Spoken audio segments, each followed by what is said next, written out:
Recently, you've read a lot about the Nobel Prizes in various professions, such as medicine and the Peace Prize. But did you know there's a connection between the Nobel Prizes and the firearms munitions industry?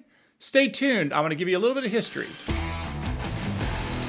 Hey folks, I'm Mark Smith, host of the Four Boxes Diner, proud American gun owner, constitutional attorney, member of the United States Supreme Court Bar, and New York Times best-selling author. If you have not subscribed to the Four Boxes Diner Second Amendment channel, please do so. We're working really hard to try to get to 100,000 subscribers to help us with the social media algorithms. All right, folks, you've read recently about the award of several Nobel Prizes. Did you know, though, where the Nobel Prizes come from? That would be not just the Nobel Peace Prize, but also the Nobel Prizes in physics, chemistry, physiology, medicine, literature, and so on and so on. Well, it turns out that the Nobel Prizes that are very famous and prestigious came from a man named Alfred Nobel. But why do you care about Alfred Nobel, a man who lived in the late 19th century? Well, just interesting historical fact, Alfred Nobel actually is mission critical to the munitions industry and the ammunition industry because he is the man that did, among other things, invented dynamite. And beyond that, he also worked extensively with various forms of detonators, as well as helping to ensure controlled explosions, all of which is mission critical ultimately to firing various things, firearms, munitions, weapons of all sorts. A very important pioneer in that space. So I want to tell you a little bit of interesting information about Alfred Nobel. First of all, the man became very, very rich in the 19th century because of his expertise in explosives. Specifically, as you may recall from your history, black powder was really the only explosive materials that were available for things like, explosions, firearms and the like. It was used both for civilian purposes as for military purposes. But then it turns out that Alfred Nobel basically invented a form of detonator that helped to ensure a controlled explosion with nitroglycerin.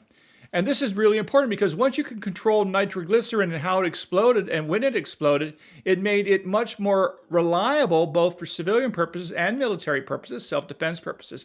So he was very important in controlling nitroglycerin. Then his second major invention, of course, was the invention of dynamite, which of course facilitated the transportation and handling of these explosives, including nitroglycerin, because now you could control it and carry it places in a stable environment and not having it worry about having it blow up randomly or unexpectedly. So that was a very big invention.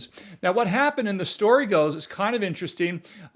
In April of 1888, Alfred Nobel was reading the newspaper one day and having some coffee, presumably, and he opened up the newspaper, and guess what was on the cover of the newspaper? It turned out it was his obituary.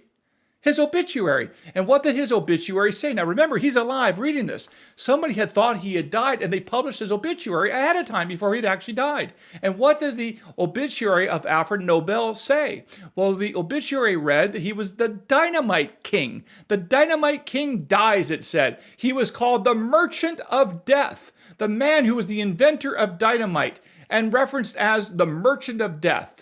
Well, it turns out, so the story goes, that Alfred Nobel saw this story and was taken aback as to how he was going to be remembered if he died that day. And therefore he says, well, I don't want to be known as the Merchant of Death and the Dynamite King. I want to have a different kind of memory after I die, which caused him ultimately to create the Nobel Prizes. And he donated something like 90% of his tremendous amassed wealth to create these prizes in, again, physics, chemistry, physiology, medicine, literature, and the Peace Prize. Now, I will, as a side note, think that the Nobel Peace Prize has kind of, been substantially denigrated in its prestige, in my opinion, when they gave it to Barack Obama, the newly elected president in 2009, before Barack Obama had literally done anything. But nevertheless, let's set that issue aside. The Nobel Prize has historically been extremely prestigious, especially in the sciences, and the way it came about is that Alfred Nobel funded these things, and to this very day, the will and the money that Alfred Nobel set aside for the Nobel Prizes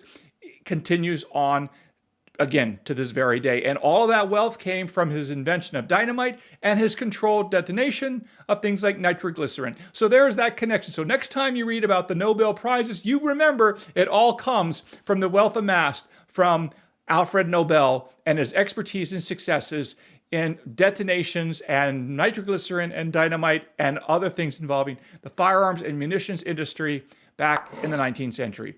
Okay, a little bit of a historical lesson there. Hope you enjoyed it. And if you haven't subscribed, please do so. And we'll see you again soon here at the Four Boxes Diner. Orders up. Table 2A.